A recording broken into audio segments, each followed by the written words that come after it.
네, 이어서 연결고리 들어가 보겠습니다. 뉴욕 증시의 분위기를 국내 증시도 잘 연결받았으면 좋겠는데요. 오늘은요, 유한타증권 송태훈 과장과 전망을 해보겠습니다.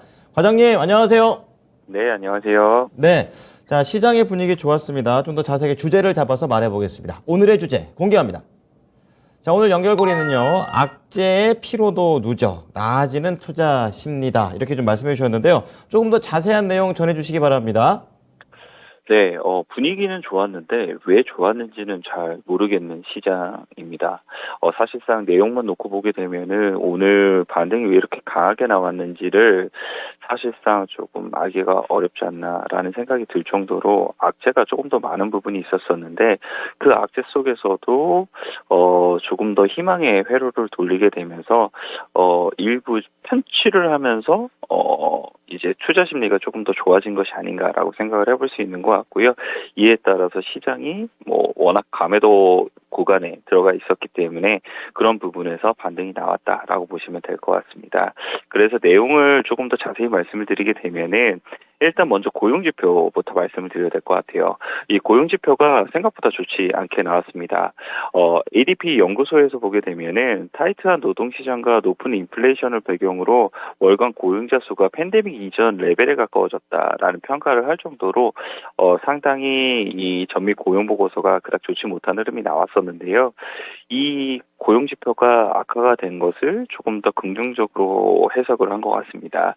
인플레이션의 원인 중에 하나였던 이 비정상적인 강력한 고용 시장이 어느 정도 정상화가 되게 되면서 인플레이션에 대한 압력을 조금 완화시켰다라는 게 첫 번째로 해석을 받아들였고요. 두 번째 같은 경우에는 이 고용이 부진할 경우에는 이 연준이 금리 인상 속도의 둔화 가능성이 생기게 된다. 라는 부분으로 받아들이게 되면서 일단 첫 번째 희망 회로를 돌렸다라고 보시면 될 것 같고요. 두 번째 같은 경우에는 사실 이해는 할 수 없습니다만 이 연준 이사들의 이 발언이 두 가지가 있었습니다. 첫 번째는 라엘 브레이너드 연준 부의장이었었는데 금리 인상 경로를 일시 중단해야 할 근거를 매우 찾기 어렵다라고 얘기를 했고요. 로레타 메스터 클리블랜드 여는 총재 같은 경우에는 9월까지 인플레이션이 하락하고 있다는 강력한 증거를 보여준다면 금리 인상 속도가 느려질 수 있지만 만약 인플레이션이 완화되지 않는다면 더 빠른 속도의 금리 인상이 필요할 수도 있다라고 언급을 했습니다. 근데 시장에서는 9월까지 인플레이션 하락이 나와주게 된다면 거기서 금리 인상 속도가 느려질 수 있다. 이 부분에 조금 더 초점을 많이 맞추게 됐었고요. 하지만 이 내용을 보게 되면은 결국 연준은 이 데이터 디펜던시에 따라서 통화 정책을 계속적으로 진행할 가능성이 상당히 높아 보인다라고 보시면 될 것 같습니다. 그래서 결론은 인플레이션에 대한 부분이 조금 내려갈 수 있다는 기대감, 그리고 통화 정책이 이에 따라서 좀 낮아질 수 있다는 기대감, 계속적으로 시장에서는 바닥에서부터 올라올 수 있게 만들어졌던 부분이다라고 보시면 될 것 같고요. 인플레이션 관련돼서도 이제 원자재에서 조금 긍정적인 뉴스가 나왔습니다. 오펙 플러스가 7월에서 8월 증산에 대한 부분을 언급을 하게 됐는데 전달 하루 증산량이 43만 2천만 배럴이었었는데 이것을 64만 8천만 배럴까지 증산을 하겠다라고 이야기를 하게 되면서 이런 부분 인플레이션이 향후에는 조금 더 완화될 수 있다라는 기대감을 좀 심어줬던 부분이 있었었고요. 러시아 원유 생산량이 줄어들 경우에 사우디아라비아가 원유를 추가적으로 더 증산을 할 수 있다라고 추가적으로 언급을 하게 되면서 이런 부분은 좀 나왔던 부분이 있었습니다. 이런 부분이 사실상 이제 계속적으로 지금 미국 증시에 대해서 좋아지게 만들었던 부분이기는 하지만 이것이 아주 강력하게 영향을 미쳤다라고 좀 보기는 어려운 것이 WTI가 이럼에도 불구하고 1.4% 정도 상승이 나왔었거든요. 그런 점을 생각을 해봤을 때는 역시나 시장이 결국은 투자 심리에 대한 부분이 많이 좋아지고 있다라고 보시면 될 것 같고요. 마이크로소프트 같은 경우에도 2분기 이 환율 영향으로 인해서 가이던스를 하향 조정한다라고 이야기를 했습니다. 매출액 같은 경우에도 하향 조정을 하게 되고 EPS 같은 경우에도 하향 조정을 하게 됐는데 결국 마이크로소프트가 플러스 0.79%로 장 종료를 했거든요. 그런 부분이 역시 시장에 대해서 전반적으로 악재가 나온다 하더라도 다 같이 올라오던 시장이었다는 걸 보여줬던 것 같고요. 빅스 지수 같은 경우에도 24.72까지 내려오게 되면서 얼마 전 30포인트를 넘어갔던 부분에서 많은 부분 내려왔다라고 보시면 될 것 같고, CNN 공포 탐욕 지수를 보게 되면은 오랜만에 익스트림 공포 구간에서 공포 구간으로 한 단계 다운그레이드가 됐습니다. 이런 부분을 보게 됐을 때 계속적으로 투자 심리에 대한 부분이 좋아지고 있다라고 보시면 될 것 같고, 과매도 관련돼서 많은 부분 기술주들이 썩 좋지 못한 흐름을 보였었는데, 그러한 이제 기술주를 중심으로 다시 한 번 더 반등이 나온 것이 아닌가라고 생각을 해볼 수 있는 것 같습니다. 그래서 이제 기술주들을 보게 되면은 전반적으로 강했던 흐름이 나왔었는데, 먼저 페이스북 같은 경우에는 한 5.4% 정도의 상승이 나오게 됐고요. 넷플릭스 같은 경우에도 한 6% 정도 상승이 나오게 되면서 강한 흐름이 있었다라고 보시면 될 것 같습니다. 그리고 필라델피아 반도체 지수를 보게 된다 하더라도 한 3.5% 정도의 상승이 나왔었는데요. 일단은 AMD 그리고 엔비디아 같은 경우에는 한 7% 가까운 상승이 나왔었고요. 그리고 우리나라와 조금 더 밀접한 관계가 있는 마이크론 테크놀로지 같은 경우에도 한 2.5% 정도의 상승세가 나오게 되면서 전반적으로 좀 좋은 시장이었다라고 보시면 될 것 같습니다.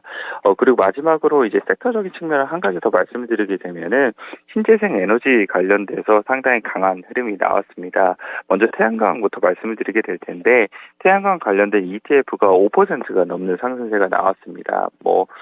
해당되는 종목으로 보게 되면은 썬런 같은 경우에 7%의 상승이 나왔고요. 솔라에지 테크놀로지 같은 경우에는 10% 정도의 상승세가 나오게 됐는데, 이런 흐름이 이제 솔라에지 테크놀로지는 오펜하이머에서 계속적으로 긍정적인 레포트가 나오게 되면서 강한 흐름이 나왔다라고 보시면 될 것 같고요. 미국에서만 이제 긍정적인 흐름이 나오는 것이 아니라 중국에서도 태양광 관련돼서 그리고 신재생 에너지 관련돼서 긍정적인 뉴스가 나오고 있는데요. 중국이 14차 5개년 이제 재생에너지 발전 계획을 발표를 하게 되는데, 14차 5개년 기간 중에 풍력하고 태양광 발전량을 2배 이상 확대를 하겠다라고 이야기를 하게 되고요. 지방 정부하고 특수체의 발행을 가속화하게 되면서 이러한 자금에 대한 부분을 더욱더 확대를 시키겠다라고 이야기를 하고 있습니다. 이런 부분이 이제 미국 시장에서도 좋은 투자 심리로 영향을 미쳤다라고 보시면 될 것 같고요. 태양광을 제외한다 하더라도 수소 관련돼서도 관련된 종목들이 큰 폭의 상승이 나왔다는 점을 감안하게 되었을 때 국내에서도 이런 관련된 업체들이 조금 더 긍정적인 움직임을 보이지 않을까, 이렇게 생각을 해볼 수 있는 것 같습니다. 네, 말씀해 주신 것처럼 투자 심리가 개선이 됐으니까 또 희망 회로도 돌릴 수가 있는 거겠죠. 그래서 종목으로 한번 연결을 해보겠습니다. 성장주를 할까요? 반도체를 할까요? 신재생을 할까요? 오늘 과장님의 종목은 바로 이 종목입니다. 보여주시죠. 자, 오늘의 종목 그렇습니다. 신재생 쪽입니다. OCI 그리고 삼강 MNT가 되겠는데요. 이제 OCI 쪽은 태양광, 삼강 MNT는 풍력 쪽과 또 연관이 되어 있습니다. OCI부터 설명해 주세요, 과장님. 네, OCI 하면은 태양광 관련돼서 가장 대표적인 종목이 될 수 있을 것 같습니다. 국내에선 유일하게 이제 폴리실리콘 생산 업체이다라고 보시면 될 것 같은데요. 아까 말씀을 드린 것처럼 중국에서 에너지 발전 계획이라든지 이런 부분이 계속 진행이 되게 되면서 폴리실리콘 가격의 상승이 일어나고 있습니다. 이에 따라서 수요에 대한 부분을 생각을 해볼 수 있는 것 같고요. 지금 공장이 말레이시아에 있게 되는데, 말레이시아에 있다 보니까 저렴하게 수력 발전을 통해서 전기를 지금 지원받고 있는 부분이 있습니다. 그래서 원가 경쟁력에 대한 부분이 다른 업체들 대비 훨씬 더 좀 있는 부분이 있다라고 보시면 될 것 같고요. 1분기에는 말레이시아의 공장이 전기 보수에 대한 부분으로 인해서 실적이 조금 안 좋았던 부분이 있었었는데, 2분기 들어가게 되면서 이런 부분이 추가적으로 더욱더 좋아질 수 있는 부분이 있다라고 보시면 될 것 같습니다. 그래서 OCI 같은 경우에는 사실 얼마 전부터 조금 상승이 가파르게 나왔던 부분이 있었었는데, 한 이틀 정도 조정을 받고 추가적으로 다시 한 번 더 상승이 나올 가능성이 있어 보인다라고 말씀을 드릴 수가 있을 것 같고요. 관련돼서 이제 하나솔루션 같은 경우에도 더욱더 강력한 좀 모습을 보이고 있는데 하나솔루션까지 조금 더 관심 있게 보신 것이 맞지 않을까라고 생각을 해볼 수 있는 것 같습니다. 두 번째로는 이제 상강 M&T를 말씀을 드리고자 하는데 풍력 관련돼서도 태양광과 더불어서 더욱더 움직임이 추가적으로 상승이 나올 수 있지 않을까라는 기대감이 상당히 높아지고 있습니다. 상강 M&T 같은 경우에는 1분기 어닝 서프라이즈를 발표를 하게 되면서 CS 윈도와는 조금 차별화가 되는 흐름이 나왔다라고 보시면 될 것 같고요. 50만 평의 신공장을 계속적으로 준비를 하고 있는데 이 채권단 동의가 완료가 되게 되면서 본격적으로 건설에 대한 부분을 시작을 했다라고 보시면 될 것 같습니다. 그리고 7월 말에 이제 SK 에코플랜트 관련돼서 지분 투자에 대한 부분이 완료가 되게 될 텐데 완료가 된 이후에는 보다 더 SK 그룹에 대한 인프라를 이용을 하게 되면서 더욱더 장기적인 그림에서 신재생 에너지에 대한 부분을 더 크게 그려나갈 수 있게 됐다라고 보시면 될 것 같고요. 현재 지금 LNG라든지 아니면 해상풍력 구조물 관련돼서 구조적으로 지금 글로벌적으로 품귀 현상이 일어나고 있기 때문에 지금 수주의 물량 자체가 한 2조 정도를 가지고 있고 향후에도 추가적으로 수주에 대한 부분을 더욱더 받을 수 있다는 점, 이런 점까지 생각을 해봤을 때 상강 M&T는 조금 더 장기적인 그림에서 더욱더 가져갈 만한 종목이 될 수 있다라고 말씀을 드릴 수 있을 것 같습니다.